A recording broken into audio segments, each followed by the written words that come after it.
So how on earth do you govern a nation of over 1 billion people? It's a question that seems almost impossible, right? But it's all built on a single powerful document, India's constitution.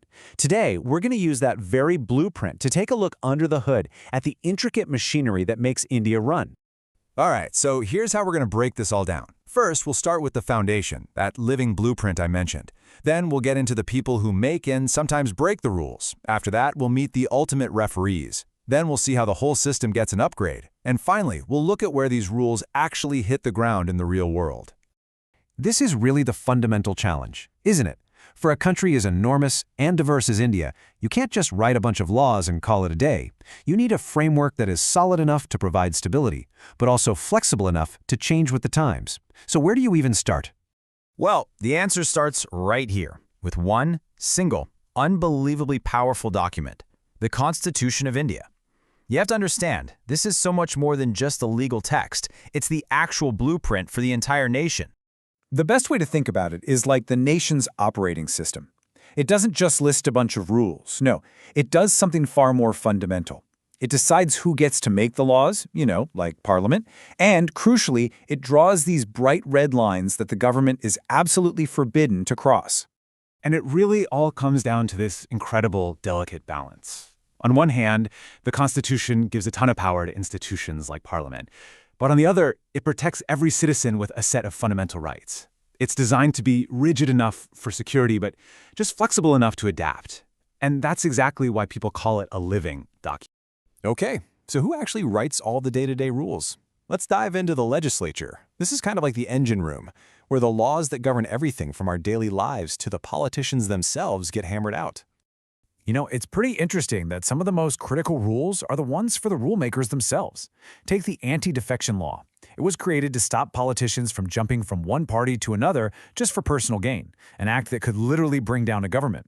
And the person who holds all the cards here? The Speaker of the House. But here's the kicker. The law has this massive loophole. It says the Speaker makes the decision, but it never says when. There's no deadline. And that means disqualification cases can be dragged out, sometimes for ages, turning a rule that was meant to create stability into a really powerful political tool. Okay, so if the rule makers have these kinds of loopholes they can use, who's there to make sure everyone is still following the original blueprint? Well, that brings us to the ultimate referees, the judiciary. The courts, and especially the Supreme Court, have this incredible power called judicial review. It basically means they can put any law or any government action under a microscope.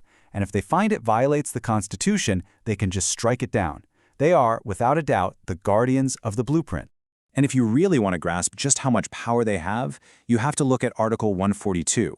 This is a unique and frankly amazing tool.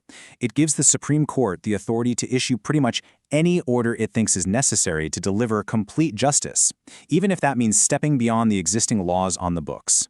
And this isn't just some dusty legal theory, it has very real, life-changing consequences. The court famously used it to order compensation for the victims of the Bhopal gas tragedy. And more recently, they've used it to grant divorces in situations where a marriage is totally broken, saving people from years of messy legal fights. It's a powerful way to fill in the gaps when the system falls short. Okay, but a living blueprint can't just stay the same forever, right? It has to be updated to keep up with a changing world. So let's take a look at how India's whole system of governance upgrades its own software. A perfect case study for this is the massive overhaul of India's income tax laws. The original act from 1961 had, over the decades, become this impossibly tangled mess. So replacing it was this huge undertaking, a process that took years of committees and consultations, all leading up to a brand new law built for the 21st century.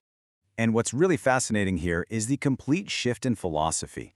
The old system was full of archaic language and really confusing terms. The new vision is all about simplicity, clarity, and a digital-first approach. The goal is simple, really. Make the rules clear, efficient, and just easier for everyone to understand and follow. And it's not just about taxes. These major upgrades are happening all over the place. There are brand new laws for digital data privacy. Old colonial-era press laws are being chucked out and replaced with slick online systems. And there are even huge programs like Mission Karma Yogi, designed to modernize the skills of the entire civil service.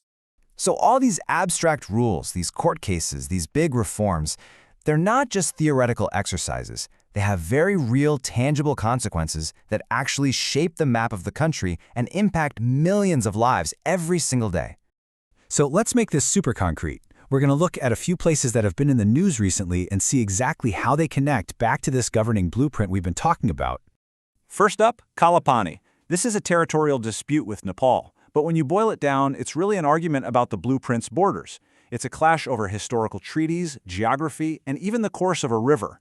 It's proof that even the most fundamental lines on the map can still be a source of debate. Then you have Pangong Tso in Ladakh. This absolutely stunning lake is way more than just a pretty picture. It's a high-altitude chessboard where the rules of national security, of military engagement, and territorial control are being put to the ultimate test in a very tense situation. And finally, we can actually see the blueprint being physically built. You look at these massive projects like the new Vadhavan port or the Z-Morth tunnel. These are literal, concrete examples of upgrading the system. They're designed to completely transform trade and strengthen strategic connections. So from the Constitution's core ideas to border disputes to these gigantic infrastructure projects, you can see that India's governance is truly a blueprint in constant motion. It's this never-ending cycle of making rules, interpreting them, and reforming them. And that leaves us with one last question to chew on. In a nation that is constantly changing, what part of the blueprint will be rewritten next?